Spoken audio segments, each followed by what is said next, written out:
ಆತ್ಮೀಯ H16 news ಅರ್ಥಾತ್ ಹೆಚ್ಚಿದಾರಮಗೆ ಸ್ವಾಗತ. ನಾನು ನಿಮ್ಮವ MI ಅಥವಾ ಮಲ್ಲಪ್ಪ ಜೋತಾವರ್. ಆದ್ಮೇಲೆ ನಮ್ಮ ಜಮೀರ್ ಅಹಮದ್ ಖಾನ್ ಮಾತು ಕೇಳಿದ್ರು ಒಂದಿಷ್ಟು.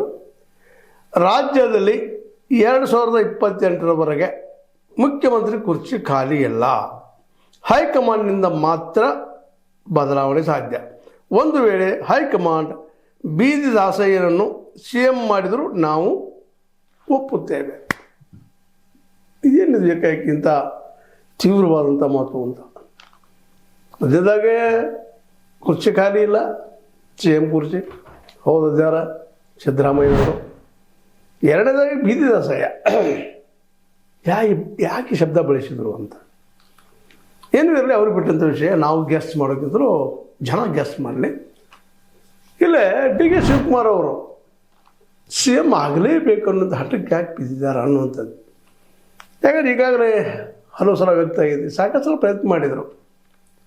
ರಾಹುಲ್ ಗಾಂಧಿ ಭೇಟಿ ಆಗಬೇಕು ಅನೇಕ ಸಲ ಹೋಗಿ ಬಂದರು ದಿಲ್ಲಿಗೆ.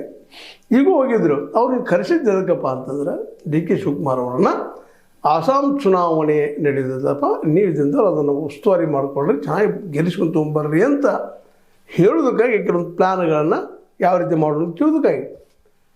ಆದರೆ ಈ ಸಲನೂ ಅವರು ಮುಖ್ಯಮಂತ್ರಿ ನನಗೆ ಕೊಡ್ರಿ ಅನ್ನೋ ದಿಶೆಯಲ್ಲಿ ಹೋಗಿದ್ದರು ಅಂತ ಭಾಳಷ್ಟು ಜನ ವಾದ ಮಾಡ್ತಾ ಇದ್ದಾರೆ. ನಿಜವಾಗಿ ಅದು ನಿಜನಾಗಿದ್ದರೆ ಇಷ್ಟು ತಿಳ್ಕೋಬೇಕಾಗಿತ್ತು. ಹೈಕಮಾಂಡ್ ಒಪ್ಪಿಗೆ ಇಲ್ಲ, ಸಿದ್ದರಾಮಯ್ಯನ ಬಿಟ್ಟ ಮತ್ತೊಬ್ಬರಿಗೆ CM ಈ ಸದ್ದಂತೆ ಮಾಡೋದಿಲ್ಲ. ಹೌದ್ರಿ, ನಿಜವಾಗಿಯೂ ಹೈಕಮಾಂಡ್ಗೆ DK ಶಿವಕುಮಾರ್ ಅವರು ಅತ್ಯಂತ ಪ್ರೀತಿಯ ವ್ಯಕ್ತಿ. ಅವ್ರು ಹೇಳ್ಕೊಳ್ತಾ ಇದ್ರು, ನಮ್ಮ ಹೈಕಮಾಂಡ್ ಇಂದಿನ ಮಾಡ್ತದೆ, ವಿಶ್ವಾಸ ಅದ ಅಂತೇಳಿ. ಆದರೆ ಇವತ್ತು ಆ ಹೆಜ್ಜೆ, ಆ ನಿರ್ಧಾರ ತೊಗೊಳ್ತಾ ಇಲ್ಲ ಹೈಕಮಾಂಡ್. ಯಾಕೆ ಅನ್ನೋದು ಸ್ವತಃ ತಾವು ವಿಚಾರ